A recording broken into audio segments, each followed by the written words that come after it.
ভিক্ষুক রাস্তা দিয়া যায় আর জমিদারের পুত্রবধূও যায়।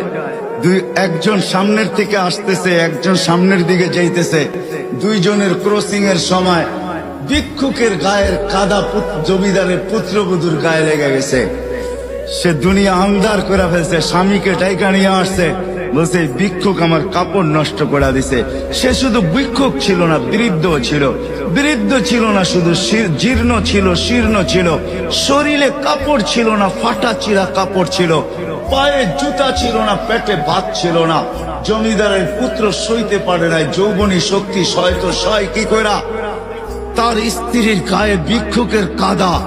বস সমগ্র শক্তিকে হাতে একত্র করা বৃদ্ধের গালে বসায়।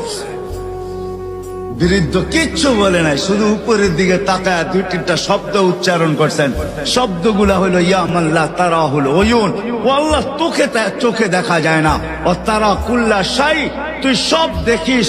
ফারা তারা মা বি, তুই কি দেখিস না আমার সাথে কি ঘটতেছে? এটা কি দেখিস না? বলতে দেরি যুবক, মরতে দেরি হয় নাই। জমিদার চলে আসছে, প্রতিশোধ নিবে। বৃদ্ধের একদিকে মুস্কি হাসি, একদিকে বলতেছে প্রেমের খেলা এমনই হয়। জিজ্ঞাসা করছে কিসের প্রেমের খেলা রে?